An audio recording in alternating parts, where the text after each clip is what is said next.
Kaya ka namin mag-check ko. May number ako ng bahay. May number ako ng bahay. Sino?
Taas mo audio.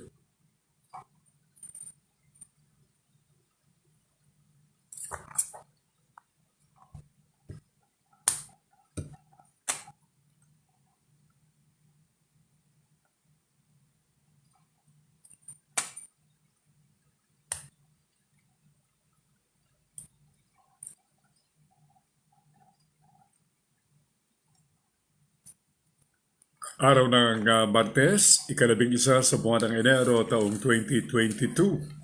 Kamusta po kayong lahat?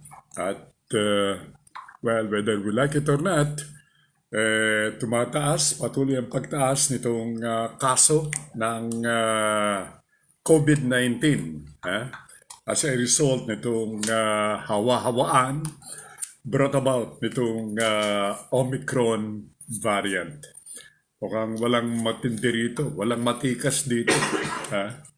Walang matikas na nilalang dito sa Omicron na variant na ito. Lahat ng halos ng aking makausap, iisang kanilang reklamo. Kung hindi paos ang boses, inuubo. Kung hindi iniubo, sinisipon. Kung hindi sinisipon, nilalagnat. Yan. Pero, magilo kung mga tagapakinig, all we have to do is to,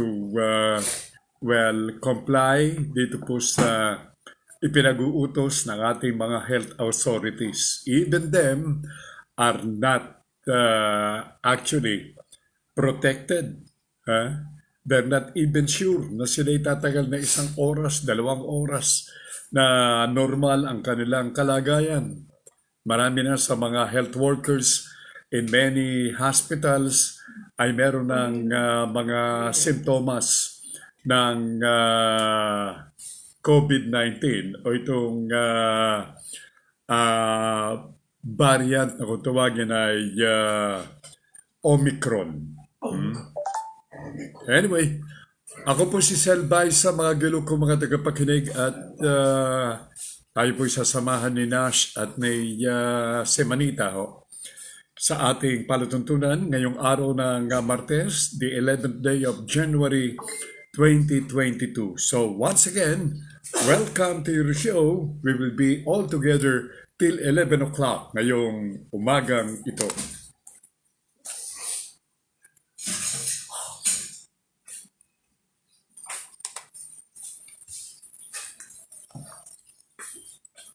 Good morning, Ms. Hager. And of course, sa lahat ng ating mga OFWs at yung ating mga kababayang Pilipino overseas. So let's get down to business. Yung ating mga kababayan ay tabayanan ang inyong pong Digital Patrol purposely to find out what's going on dito po sa ating bansa. So to begin with, to open up the show, good morning. Taytay Rizal is watching from my sister Lyde. Good morning, Lyde. And to her son, Mark Barredo, who's making a wave dyan po sa Thailand, working for a big university dyan sa nabanggit na bansa. Good morning, Mark.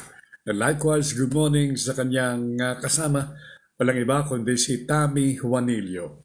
All of Taytay Rizal and practically all those watchers as well as viewers ng program diyan sa lalawigan ng Rizal. Take all necessary precautions. Bueno, sa ating COVID update, as of yesterday, tumaas na naman po ang bilang ng mga bagong kaso ng COVID-19. Dulot ito nito nakahawa na Omicron variant. Kahapon nakapagtala ang DOH ng 33,169 na mga bagong kaso. Nagdala sa total na bilang na 2,998,530. Kaunti na lamang, magta-3 milyon na tayo. At sangayon sa grupo ng mga UP professors na tinawag ang kanilang grupo na Octa Research, kung hindi bukas, the day after, 3 milyon na. Itong, kaso ng COVID sa ating bansa since the time na itong virus na ito entered the country, and that's almost 2 years ago. All right? Good morning kay Luz Quintinita. Good morning, Luz. Isang kaibigan natin na businesswoman who's making her business profitable. Katulad siya ng ating mga kababayan na hindi sumuko bagkus ginawang hamon sa kanila o challenge sa kanila itong COVID-19. They put up their own businesses and now they're happy because of the fruit ng kanilang negosyo. Good morning kay Luz and likewise to her loved ones. Magandang umaga sa inyo dyan, Luz, sa lalawigan ng Rizal. Now, last Sunday, you could just imagine, you can just compare kung paano nagde-develop at nadagdagan ang kaso ng COVID. Kung yesterday, 33,000 plus itong mga kaso ng COVID noong linggo, ang number o bilang ng mga nagka-COVID ay 28,707. Just imagine that. Just imagine that. At kahapon, being a Monday, 33,000 plus na. Now, ang mga gumaling naman, of course, may mga nagkakasakit, may mga gumagaling naman.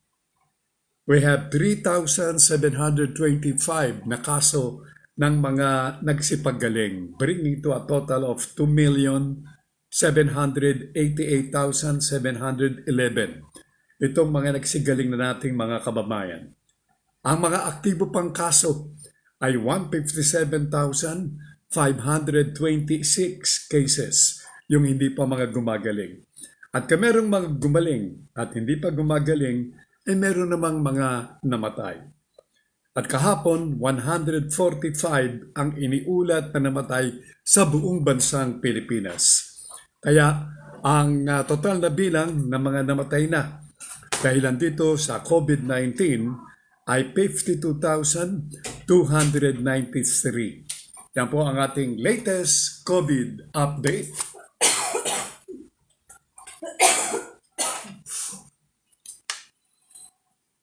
From two sisters, both based dyan sa Montreal, Canada, from LV Baisa Clemente.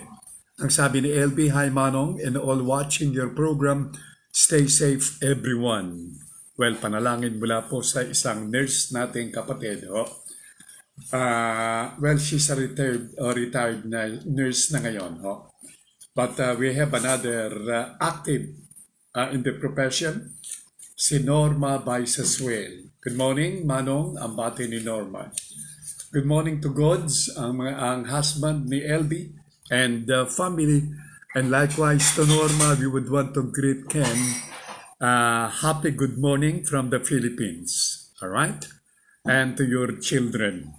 Maraming salamat, and to all our kababayans and those silent listeners and viewers ng program. Magandang umaga po sa inyo dyan sa Canada.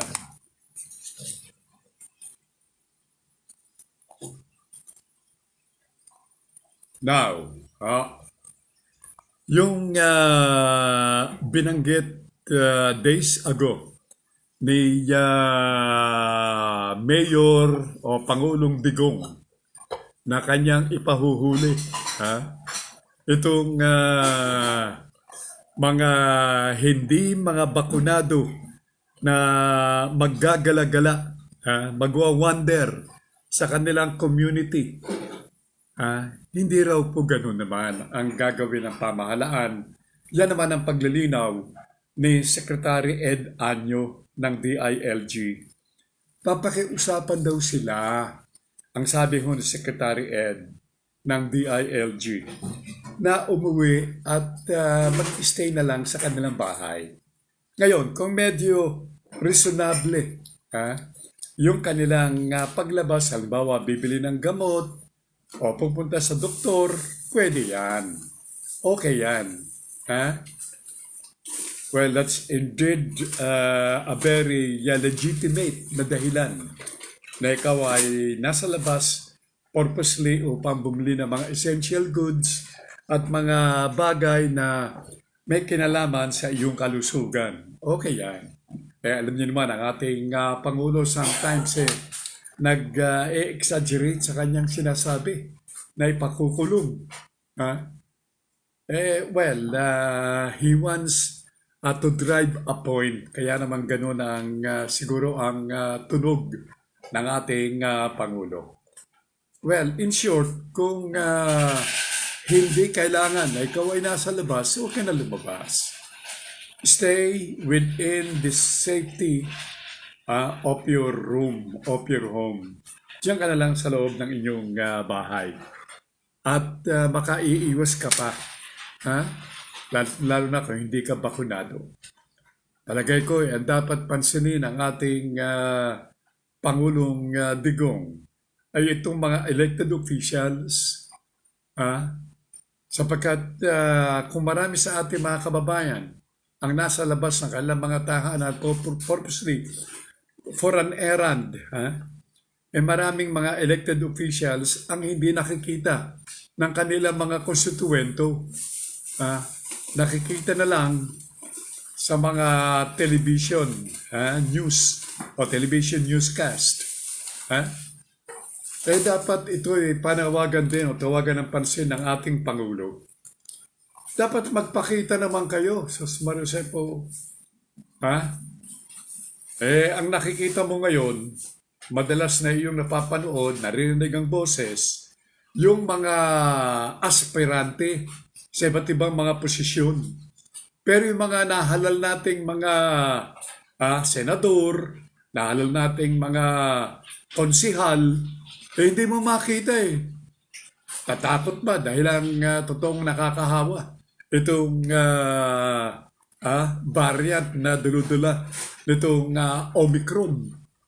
Ang sabi nga mga gilong kong mga tagapakinig, marami sa mga doktor na aking mga nakakausap, nakakahuntahan, itong sintomas nitong Omicron variant, parehong-pareho nitong sintomas nitong trangkaso. Parehong-pareho. Kaya, kumbaga, kung medyo ikaw ay nabakunahan itong anti-flu, nakalalamang ka na. Sapagkat nabakunahan ka na ng anti-flu, this means ligtas ka dito sa sintomas dulot nitong Omicron variant na katulad nitong flu dito sa ating bansa, kung tawagin ito ay trangkaso. Meron daw pong mga threat pa na ating tinanggap, mga balita na meron tayong Omicron, aba meron pa rin kinakatakutan ngayon ha, na Delta Cron, ha? Delta Cron, pinagsamang Delta at Omicron variant. Meron pa raw Corona variant, sus Mariusepo. At itong 18U variant mula sa bansang Israel. Ano na naman ito? Sus Mariusepo. Hindi pa tayo nakakatapos dito sa pinsala. Nagdulot nitong Omicron variant. Eh meron na namang Delta Cron. Pinagsamang Delta at Omicron. Meron pang Corona variant. At meron pang 18U variant mula sa Israel. Ha? Marse po, hindi pa tayo natatapos dito sa itong damage dulot nitong Omicron variant na mula sa South Africa. Eh meron na namang Corona variant. Marisep. Morning po. Ang bati ni Miss Edna Uzaraga. Good morning, Edna, and to your loved ones. At mula sa Estados Unidos, from Kokok Juani Pinuela. Good morning, Kokok. Ang bati niya, good morning po, Captain Sel. Hello to all. And likewise to your loved ones, Kokok, take all necessary precautions. Kanina, na paraan ako doon sa isang channel na binabalita yung mga artista sa Hollywood. Yung mga artista pala dyan sa Estados Unidos. Dinapuan na rin nitong sintomas ng Omicron variant.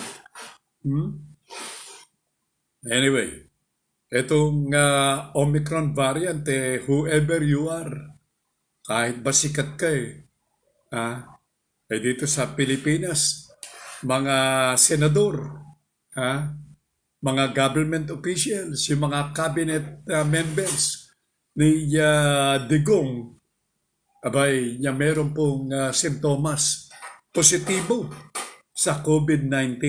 Positibo dito sa Omicron variant. Ang sabi ho ni Mayor Digong, siya bilang isang elected official at pinakamataas na elected official sa bansa, katulad din ng kanyang mga peers, yung kanyang mga kasamang mga nahalal, dapat i-compromise ang buhay. Kailangan ay lumabas. Malaman ninyo ang totoong nangyayari sa inyong mga respective na mga lungsod, bayan, na inyong sinumpaang na pagsisilbihan. Ngayon, nasaan yung pinangakong pagsisilbihan, mga tinamaan kayo ng magaling. Pero si Mayor Digong, anang kanya, ano bang mangyari kung ako'y mamatay? Yung sabi ni Mayor Digong.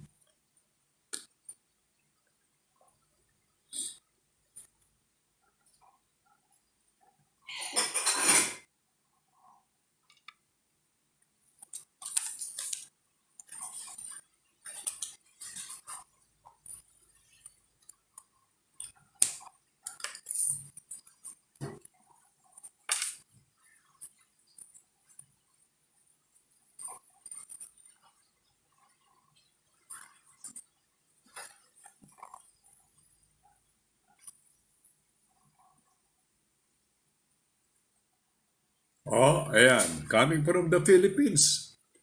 Philippine President. Si Mayor Digong.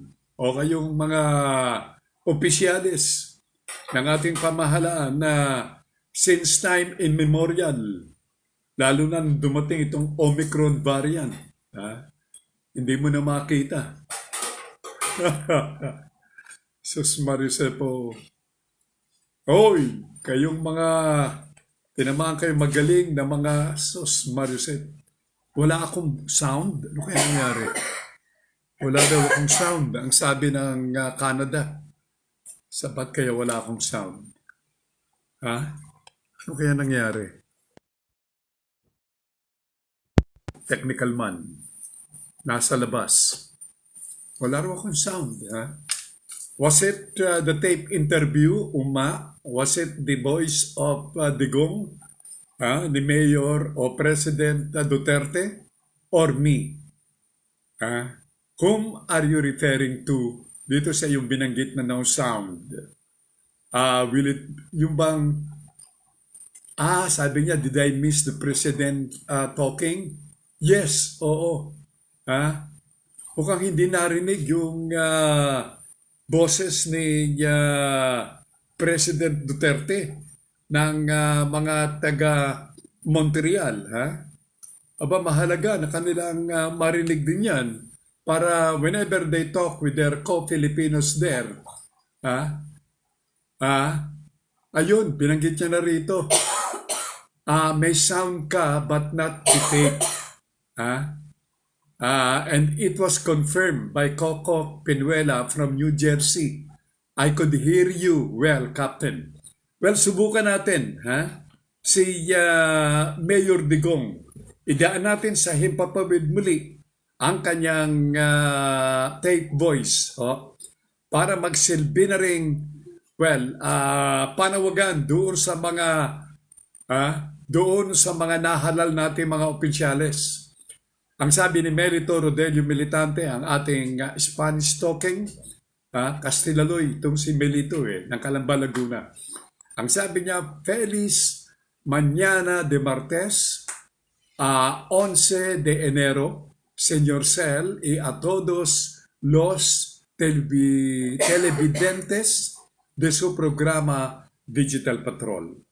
Muchas gracias, Melito. For the second time around, I will replay itong tinig ni Mayor Digong, President Duterte, para magsilbi na rin panawagan doon sa mga elected officials ng Pilipinas na hindi na napagkikita. Ang kanilang palusot maybe, sila ay positibo sa COVID-19. Napakagandang palusot niyan. Narito si Mayor Digong.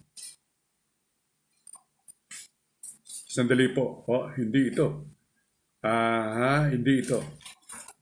It's the voice of somebody na ating na-tape din. Narito si Mayor Digong. Ating pakinggan. Ang kanyang tinig.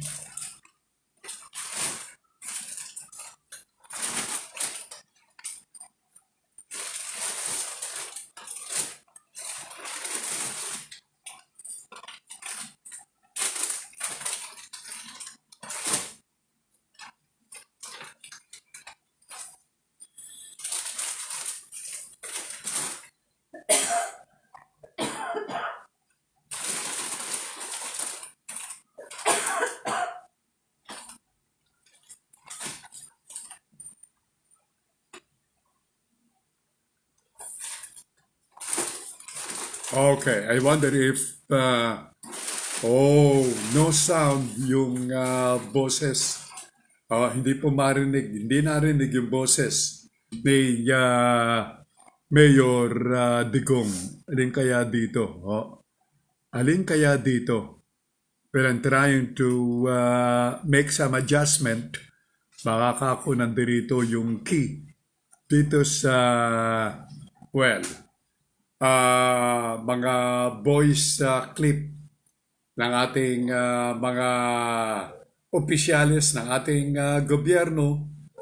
Ito nga, yung tinig ni Mayor Digong. Wala, hindi raw marinig ng ni Norma Baisaswale mula sa Montreal, Canada. Bakit kaya? Anyway, I'm waiting for Nash. Baka dumating ng medyo mag-aaga. So I'll ask her to make some adjustment and her to check dito sa voice actuality o voice clip. Alright?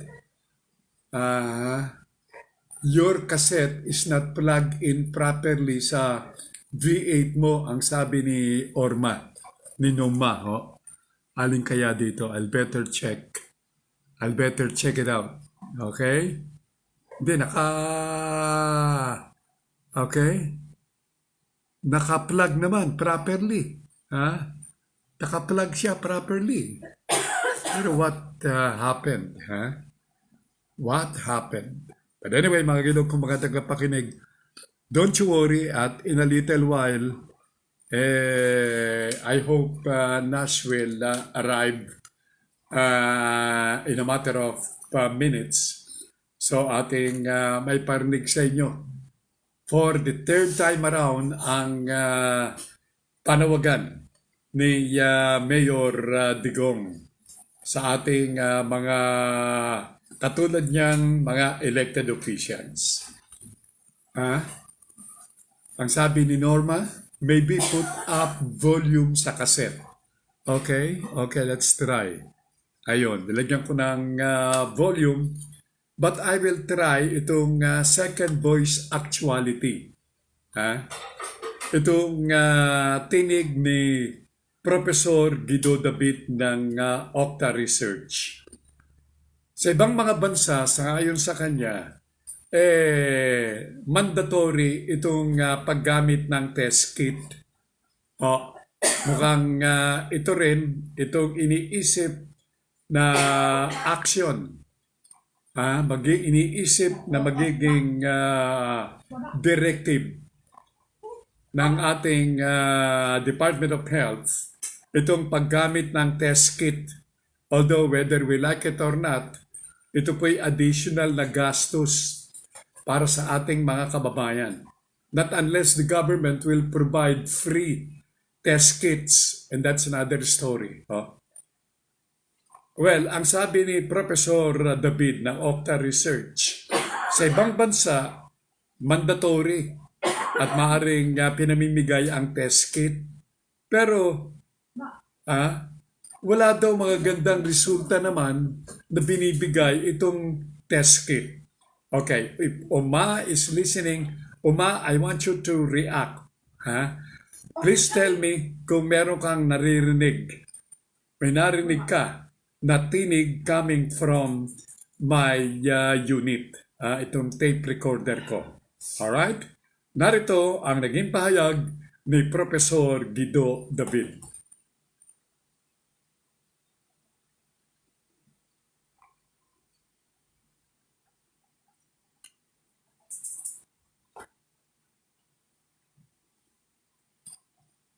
Okay, that's in Europe. Yung nabanggit ni Professor Guido David. Test kit, pero wala naman daw. Walang magandang resulta. So, ineffective. Alright. Coming from Kawili Cruz Jr. ng General Trias in Cavite, ang sabi ni Kawili, good morning kay Mrs. Cruz and their only child. Magandang umaga po, Captain Sel Baisa, Pinoy Hour, OFW, Buhay na Bayani. Thank you so much, Kawili. Yung ating mga kababayan dyan sa Cavite, take all necessary precautions. Walang audio. Well, what's happening?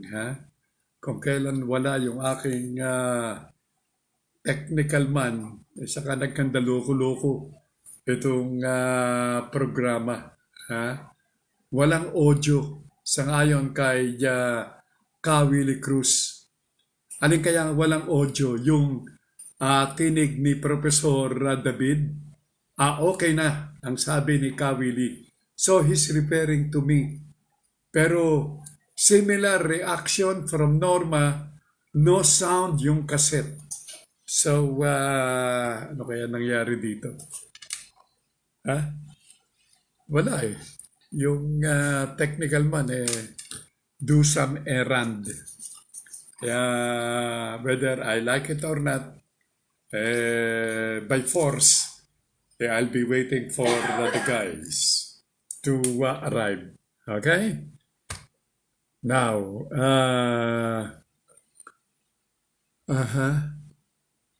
ayun. So, kay Professor David, wala lang sound. sa ngayon kay Kawili Cruz.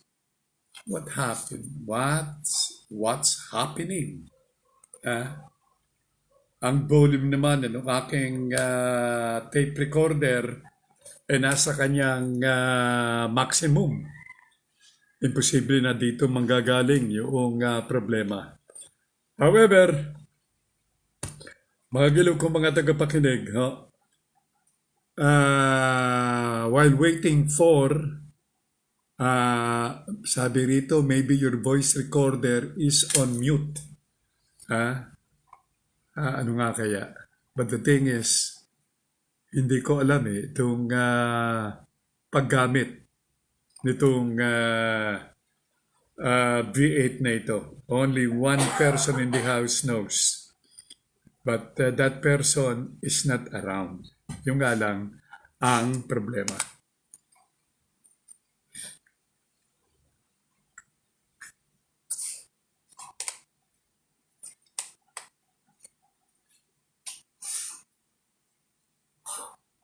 Anyway, ang MMDA and those members nitong Metro Manila Mayor's Council ay nagsabi na no need na itaas sa alert level number 4 ang alert level dito sa National Capital Region beginning January 17. Sapagkat alam niyo lahat, alam natin na by January 17, kung meron mang pagbabago sa level o alert level, yan ay sisimulan January 17. Pero ang latest word mula sa mga alkalde ng Metro Manila ay manageable pa itong Metro Manila area despite nitong hawa-hawaan brought about nitong variant na Omicron. Ang sabi ni Kawili Cruz, no need to lockdown na, kaawa-awa na tayong mga Pilipino. Totoo ho yan. Kapag nag-alert level number 4, tiyak na malaking bahagi ng Metro Manila area ang ila-lockdown. Gastusan na naman yan, hindi ho ba?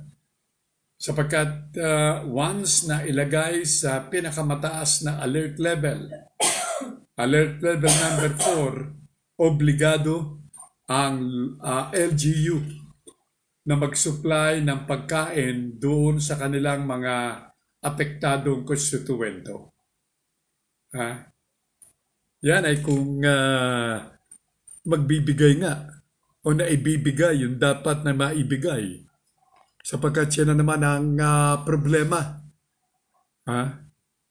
Hindi ba't up to now, wala pa tayong tinatanggap na balita na naparusahang barangay official na nambulsa ng salaping tulong para sa kanilang mga konstituwento na nakulong. Meron ba kayong balitang narinig? Puro press release. Pero as of now, magdadalawang taon na, wala pa rin na nakulong. Wala pang sinuspindi na barangay captain. O meron nata. Pero hanggang doon na lang. Sinuspindi. Pero yung pinagharap ng kasong kriminal dahil sa pambubulsa ng pera na laan para sa kanyang konstituwento, wala. Meron ba kayo narinig? Wala. Kaya naman yan siguro ang dapat din banggitin ni Kawili. Kapag nag-alert level number 4, magla-lockdown. Kapag nagkaroon ng lockdown, siyempre, distribution ng mga grocery goods, grocery products, at yung perang maaring ipagkaloob para sa pambili ng gamot. Sapagkat meron ka ng kakainin nga, pero wala ka namang gamot na iinumin para gumaling ka.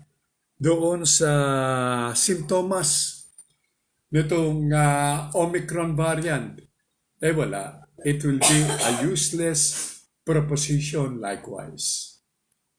Kaya ang sabi ni Willie Cruz Jr., no need to lockdown. Kaawa-awa na tayong Pilipino. So indirectly, ang gustong sabihin ni Willie Cruz Jr., eh hindi talaga nating dapat na itaas pa sa alert level number 4 itong coronavirus sa National Capital Region.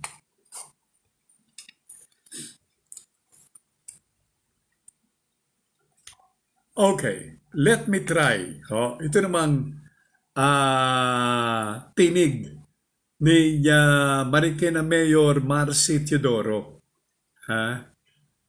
Itong ano ang ginawa ng pamahalaan lungsod o itong Marikina LGU laban dito sa Omicron variant. Pakinggan nga natin at baka marinig na natin, marinig ninyo itong boses nitong si Marikina Mayor Teodoro.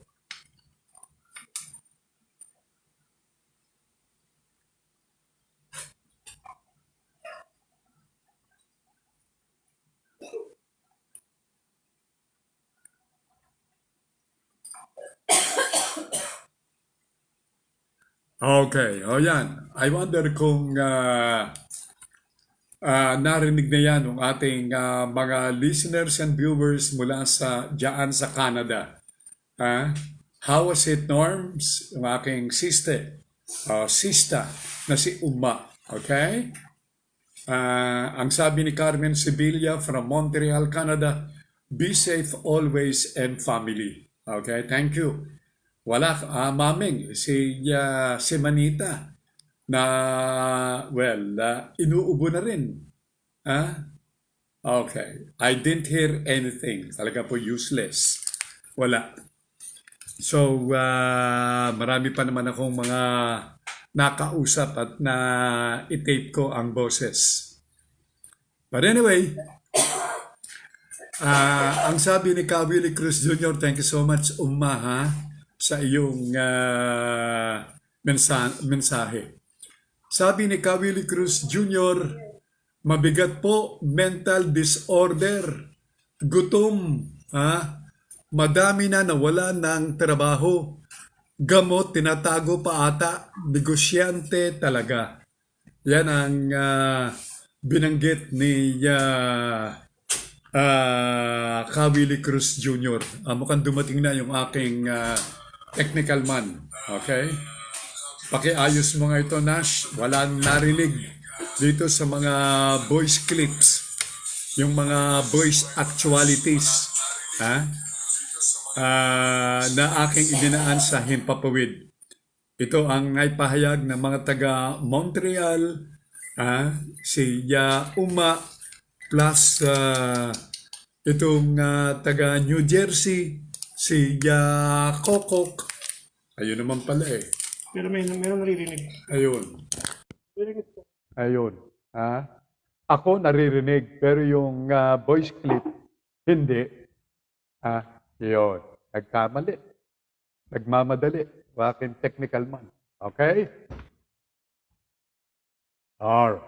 Ang sabi ni Melito Rodelio Militante, in fact, a lot of paid mainstream media is one of the problems here in our country. Kaya, itong mga bayaring mainstream media, napuna na ni Melito Rodelio Militante. Itong mga,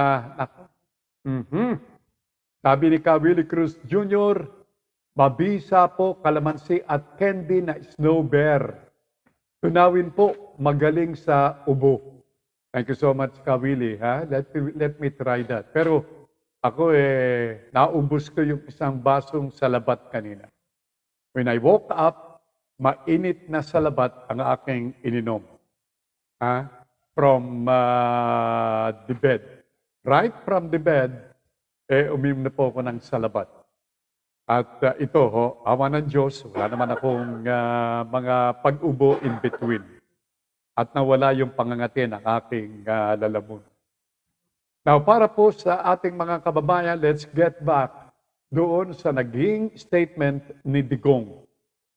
Para sa lahat ng mga government elected officials, from the presidency down to the lowest, kasama na yung mga barangay officials.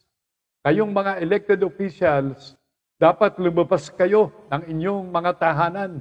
Yung hindi kayo nagtatago, hindi kayo nagpapalusot na kayo ay merong karamdaman at kailangan ninyong ma-isolate.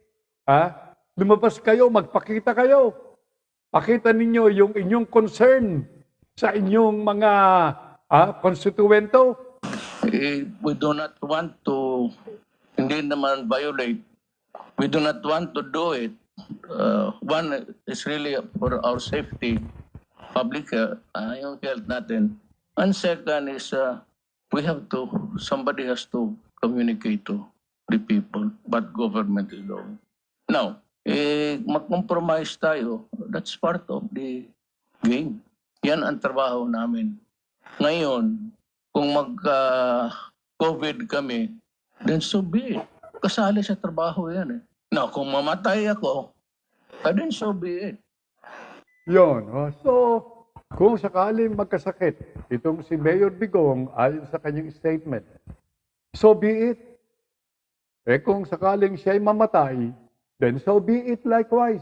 Ang sabi ni Mayor Digong. Kaya yan ang kanyang hampas sa kanyang mga katulad na mga nahalal. Lumabas naman kayo. Yung mga tinamaan kayo na magaling. Yung mga magaling sa pagtanggap ng perang dapat ibinigay noong bigayan nitong financial help. Ngayon at tapos na. Mga gilo kong mga tagapakinig, wala na. Hindi mo na makita ang mga tinamaan ng mga magaling.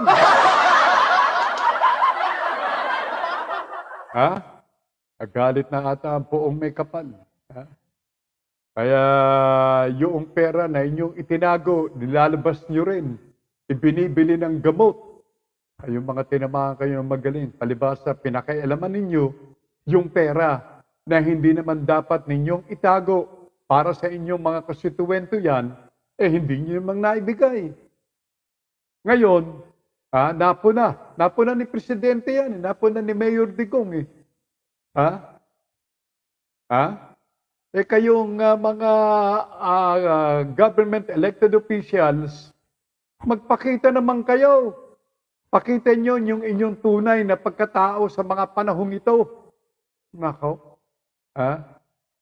Ang sabi ni Uma, thank you, we can hear na your interview. Thank you so much, Uma. Maraming salamat. Ang sabi ni Kawili Cruz Jr., nagtago na ata, nawala, parang bula. Nako. Wala ka na makita Noon doon, nagtatago sa kanilang kwarto. O baka binibilang yung perang naipon, yung pera na kanilang ibinulsa, pera na nailaan at laan para sa kanilang mga konstituento. Ayun, mga tinamaan kayo ng magaling. Yun, ping, ping, ping! Talaga naman, maniwala ka, Saan yung medyo mas nakakatakot yung tunog? Meron ako dito. Nasaan ba yun? Nasaan na yun? Medyo hindi maganda yung tunog ng putok na yun Nasaan na kaya yun? Nasaan na yun? Biglang nawala, Ayaw niyong, ayaw niyong mabaril, Yun, talagang ting, ting, ting. Okay. Bueno.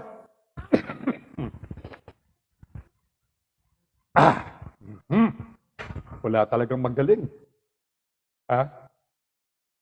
Dito sa sintomas nitong Omicron variant. Bueno, tuloy-tuloy tayo ho. At,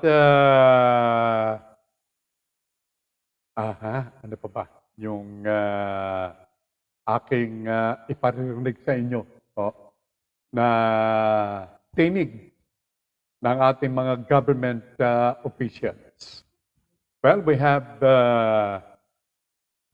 si Senador Kiko Pangilinan. Si Senador Pangilinan nagsabi, mga gilukong mga tagapakinig, na well, siya po ay nabalita na nagpositibo dito sa sintomas ng Omicron variant. Pero ang sabi niya, wala naman siyang nararamdaman na mga sintomas, asymptomatic in short. Pero ang sabi po ng laboratorio na nagtest sa kanya, siya ay positibo sa Omicron variant. Pero kung siya ay positibo, ayon sa kanya, hindi sana nahawa na lahat ng kanyang household members. Pati na yung kanyang misis na si Sharon Cuneta Pangilinan. Pati yung kanilang dalawang anak, ayon sa kanya, ay parehong asthmatic. Wala naman. Baka aniya sa dami ng mga naites, nagkamali na ilagay yung specimen under his name. Kaya kumalat ang balita. Pero ayon sa kanya, 30 ang nagpositibo na kanyang mga staff sa kanyang tanggapan sa Senado. 30. Lahat nagpapakita ng simptomas ng Omicron variant. Bueno, tatanungin niyo siguro, tuloy-tuloy ba yung pag-ikot nitong si Senador Pangilinan sapagkat kanyang tinatakbo yung pangalawang Pangulo. Ang kanyang presidente na running mate ay si VP Leni. Narito ang pero bago yung pahayag ni Senador Kiko Pangilinan, ang sabi ni Melito, ayon kay Yusek Dino sa kanyang mga interviews, madami na daw silang nasuspending mga opisyal ng barangay at mga mayors na sangkot sa anomalya sa ayuda noong kasagsagan ng pandemya. Ang tanong ng taong bayan, madaling magsalita at magpapogi sa mga interviews. Baka nakakalimutan nila ang dapat nilang paglingkuran ay ang taong bayan. Ako na kaya ang papalit sa mga hinayupak na yan. Ang sabi ni Camelito, why don't we give him a try? Hindi ho ba? Well, it's not a laughing matter. As a matter of fact, it calls for a warm applause.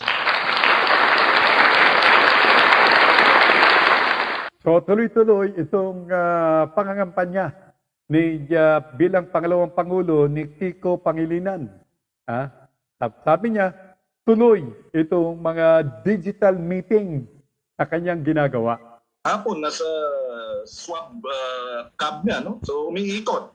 Tayo naman, basta susundan na natin yung IATF protocol at pagka-clear na tayo, iikot din tayo. But of course, kailangan mag-ingat dahil nga may surge. At hindi biro. But at the same time, digital. Importante rin itong digital mga Zoom meeting, tuloy-tuloy pa rin yan. At kinakailangan. Mamaya nga, meron tayo para sa mga ating overseas Filipino workers. At bukas, meron din. Tuloy-tuloy pa naman yung ating digital at mga Zoom meeting. Okay. Yun. Tuloy-tuloy. So maraming salamat kay Senador Kiko Pangilinan na tumatakbo bilang VP o pangalawang Pangulo ni VP Leni Robredo. From Chicha Buste, good morning po Captain Sel, family and to all your viewers. God bless us all and God bless the Philippines. Maraming salamat. Thank you so much. Miss Cynthia Buste. Okay. So, nahanap ko yung iba pang nagpadala ng kanilang mga mensahe. Oh. Okay, Miss Josephine Recuero ng Cavite, kindly re-message. Oh. Ipadala ang inyong, please, ang inyong message again, and I'll be more than glad to read it on air. Maraming salamat. Okay, so, sa iba pang mga balita, akin ay pahayag sa inyo kanina na hindi, yung inyong agam-agam, ang inyong apprehension na baka itaas itong alert level dito sa Metro Manila area, wala na po. Tapos na, wag na kayong matakot. Sapagkat hindi magre-rekomenda ng alert level number 4 dito sa National Capital Region. And that's indeed a very welcoming news. Good morning kay Miss Josephine Recuero ng Cavite. I know she's there watching the program. Pero hindi ko nga lang makita yung kanyang message. Okay? Now, ang dahilan ng mga bumubuo ng konseho ng mga alkalde ng MMDA, itong ICU bed utilization, mababa pa. 53% pa lang. Maging ang ward bed utilization o paggamit ng mga kama ng paggamutan sa mga ward, mababa pa rin. 65% as of our broadcast ngayong araw na ito. So maliwanag ho yan, wala kayong dapat na ipangamba at walang dapat na ikatakot. Alisin na po natin yan. Good morning, Selvaisa. Ang sabi ko rito, at ito'y mula kay Mirna Alcid Sequijor, a cousin of yours truly. Hello, Mirna, and husband, Ed, and children. Good morning, Selvaisa, and to all your watchers and listeners. Have a blessed Tuesday, and God bless everyone. Thank you so much, Mirna, from Sipokot, Kamsur. Kahapon, inimusta ko ang panahon. Umaambon sa Kamsur, particular sa Sipokot. Kamusta kaya ngayon?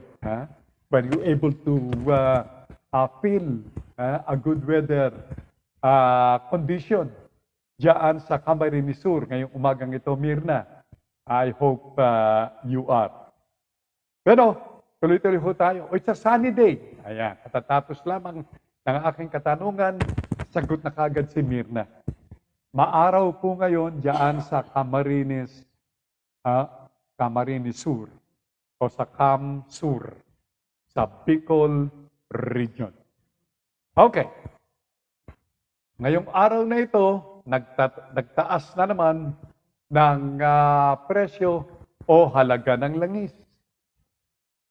Ang gasolina, batay rito sa ulat na tinanggap ng Digital Patrol, ay piso ang itinaas. Piso. Malaking bagay yan, piso. Sa diesel, 1.10 piso at 10 centimos ang idinagdag. At ang gasolina o ang kerosene o gas, 20 centimos. Ay, naku, pang ilan na bang taas ito? Palibasa, abalang-abala tayo rito sa Omicron variant. Huwag sana namang sinasamantala ito.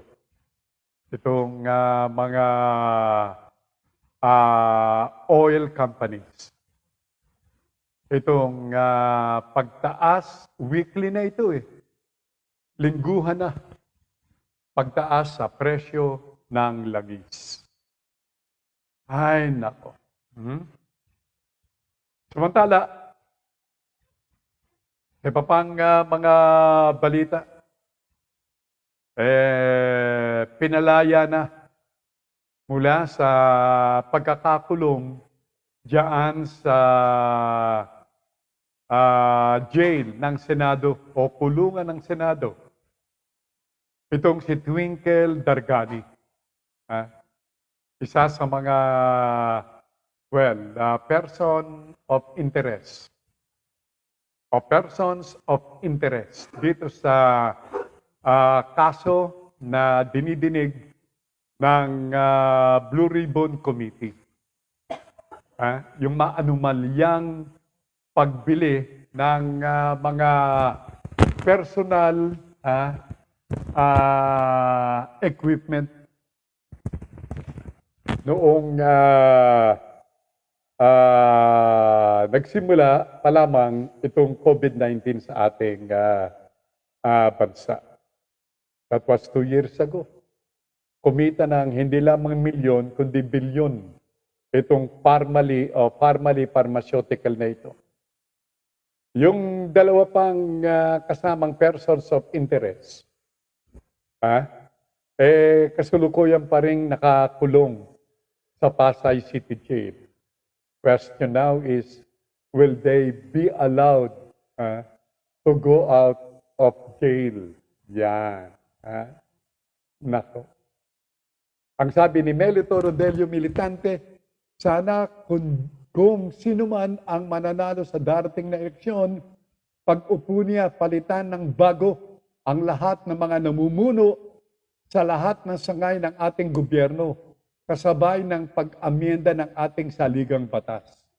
Now coming from Melito Rodelio Militante. Malaking pagbabago ito. Pati saligang batas. Ito po ang rekomendasyon ni Melito Militante. Well, yung mga opisyalis ng gobyerno, natural yan eh. Papalitan yan. Magkakapalitan yan. Pero lang natin alam kung sakaling mananalo yung anak, baka carry over yung mga iniligay na opisyalis ng kanyang ama. Pero kapag other than BBM and Sara Duterte, sakaling mananalo, tiyak yan. Magkakapalitan yan. Ng mga, in-appoint ni Digong. Magkakapalitan yan. At tungkol naman sa saligang batas, medyo tedious. Tedious process, mahabang proseso itong pagpapalit ng ating saligang batas.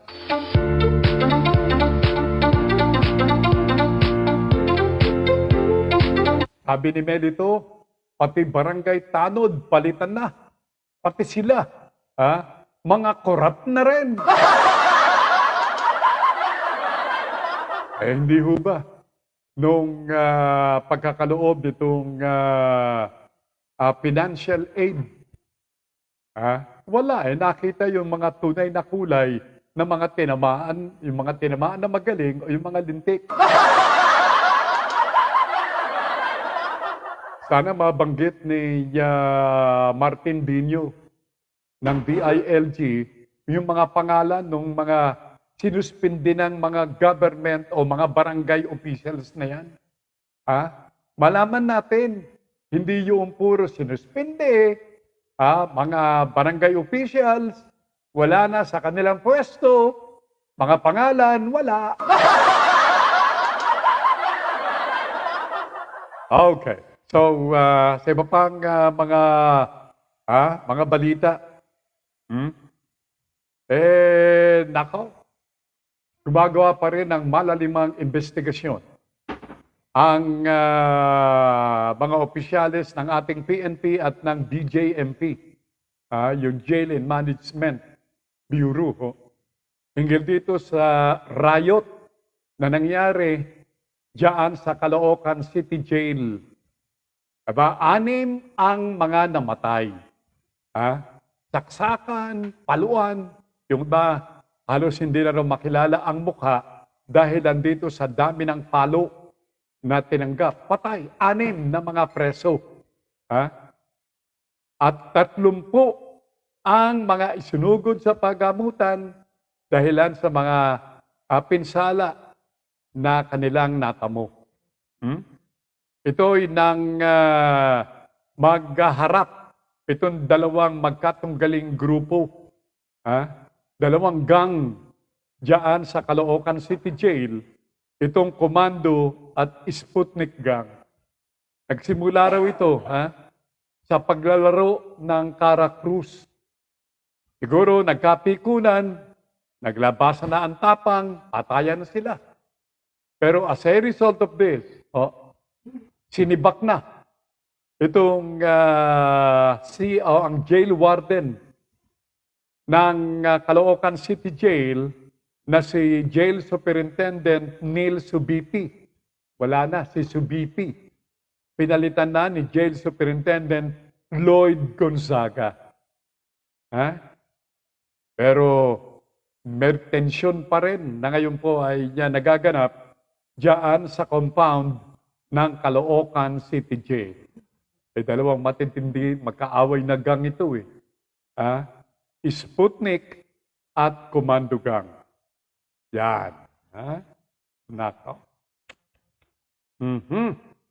Alam nyo, dun sa ating mga basketball aficionados, itong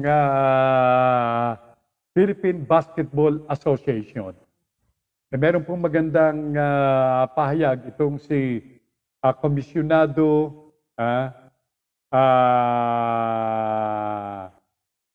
Commissioner Marcial. Ayan, Willie Marcial. Sangayon sa kanya, baka raw sa Pebrero, magre-resume na itong Governor's Cup ng PBA. Kasi as of now, naghahanap sila ng isang posibleng lugar na kanilang paggagawaan nitong laro ng PBA. So definitely, hindi na rito sa National Capital Region. Itong paglalaro na gagawin bilang pagpapatuloy ng PBA Governor's Cup na para sa ating mga basketball aficionados. That's a good news, hindi ba? Okay. Bueno, ang ilo kong mga tagapakinig, wala naman tayong sapat na oras. Well, nais ko po lamang banggitin dun sa mga kabubukas lamang ng kanilang mga monitoring set. Meron na namang mga nagbabantang mga variant. Itong Corona variant at itong 18U variant mula sa Israel na naman. Corona variant at 18U variant. At ito ngayon ay minomonitor pa rin ng mga taga-WHO itong Delta Cron. Pinagsamang Delta at Omicron. Marisep, talaga bang hindi na titigil ito? Marami na po itong mga namatay.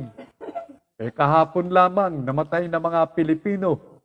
145 kahapon. At ang dahilan, itong virus. All in all, 52,293 itong mga namatay. Talaga bang hindi na titigil ito? Sapagkat hanggat hindi ito tumitigil, wala ring tigil ang pagbabayad ng ating pamahalaan ng utang. Sakit pakinggan, utang. Trilyon-trilyong pisong utang sa mga bakuna. Ang system naman ito, na bakunahan ka nga, pero hindi naman garantiyan na ikaw ay hindi magkakaroon ng COVID. Marisep na buhay, Sabi ni Melito, dito sa Calamba, walang sariling ospital ang lungsod ng Calamba. Pero nagpapagawa ng isang malaking stadium. Ayan, Mas gusto nila stadium kesa ospital. Pero, wala na po tayong sapat na oras. So, maraming salamat sa inyo pong patuloy na pakikinig. Check ko nga muli itong kinabit ni technical man natin. Yun, nakita ko na. Okay, kanina, nagkapalit. Anyway, mga gilo kong mga tagapakinig, ang sabi ng aking mga sisters here and abroad, kasama na ang aking cousin, si Mirna from Sipokot, Kamsur, God bless the whole world. Please, Lord, if you're listening to the show, and I know you are, kindly grant us this request. Make the entire world a safe and healthy world to live in. Okay? From Melito Militante, bye for now. Maraming salamat. Salamat kay Nash, ganun din kay Semanita. Pareho may sipon din ho. And I'll see you all tomorrow, God willing. At antabayan na po ninyo ang susunod na palatuntunan, ang Buhay Online sa pamamagitan ni Binibining JC Bautista. Dito sa lalong pinalakas, lalong pinasigla, lalong pinalawak na Broad Streamcast o BSC. Thank you so much. Dios ti Agnina. It's 11 o'clock in the morning.